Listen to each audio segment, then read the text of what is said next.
કટ્ટુ પોપટ બહુ ઉદાસ બેઠો હતો. માને પૂછ્યું, બેટા કેમ ઉદાસ બેઠો છો? હું મારી આ અટકતી ચાંચને ખૂબ નફરત કરું છું. કટ્ટુ લગભગ રોતા રોતા બોલ્યો. તું તારી ચાંચને નફરત શા માટે કરે છે? આટલી સુંદર તો છે. માને સમજાવવાની કોશિશ કરી. નહીં, બાકી બધા પક્ષીઓની ચાંચ કેવી મસ્ત છે. બિરજુ બાજ, કાળું કાગડો, કલકી કોયલ બધાની ચાંચ મારાથી સારી છે. પરંતુ હું આવો કેમ છું? કટ્ટુ ઉદાસ થઈને બેસી ગયો. માંગ થોડો સમય શાંતિથી બેસી ગઈ. એને પણ લાગ્યું કે કદાચ કટ્ટુ સાચું કહી રહ્યો છે. એ પણ વિચાર કરવા લાગી કે પટ્ટુને સમજાવવો કઈ રીતે. ત્યારે જ એને યાદ આવ્યું કે પટ્ટુને જ્ઞાની કાકા પાસે મોકલી દે, જે આખા જંગલમાં સજદાર પોપટ તરીકે જાણીતા હતા.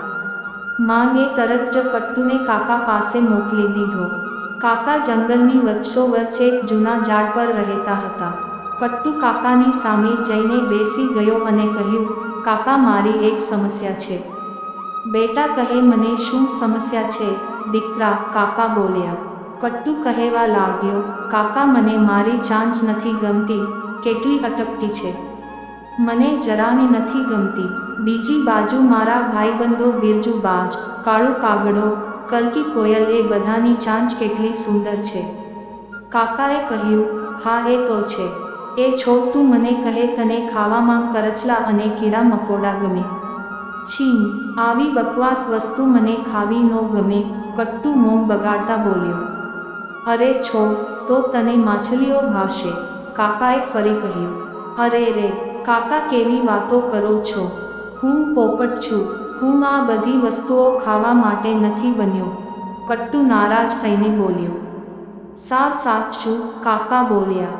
આજ તો હું તને સમજાવવા માંગતો હતો. ઈશ્વરે તને કંઈક અલગ રીતે બનાવ્યો છે. જે તું પસંદ કરે છો એ તારા ભાઈબંધોને નહીં ગમે, અને જે તારા મિત્રોને ગમે છે એ તને નહીં ગમે. વિચાર કર, જો તારી ચાંચ જેવી છે એવી ન હોત તો તું તારું મનપસંદ બ્રાઝિલિયન અખરોટ ખાઈ શકત. નહીં ને? એટલે પોતાનું જીવન એ વિચારવામાં ન વિતા કે બીજા પાસે શું છે. બસ તું એ જાણ કે તું જે ગુણ લઈને પેદા થયો છે એનો સૌથી ઉત્તમ ઉપયોગ કઈ રીતે કરવો, અને એ ગુણો વધુને વધુ કઈ રીતે વિકસિત કરવા. કટ્ટુ કાકાની વાત સમજી ગયો હતો. એ ખુશી ખુશી એની માંગ પાસે ચાલ્યો ગયો.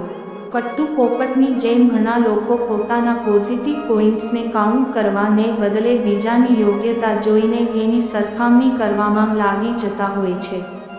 મિત્રો, બીજાને જોઈને કંઈક શીખવું અને ઇન્સ્પાયર થવું તો ઠીક છે, પરંતુ બેકારની સરખામણી હંમેશા નિરાશ જ કરે છે. આપણે એ સમજવું જોઈએ કે આપણે બધા અનન્ય છીએ, અને આપણી પાસે સક્ષમતા અને ગુણવત્તા છે, જેનો ઉપયોગ કરીને આપણે આપણું જીવન સાર્થક કરી શકીએ.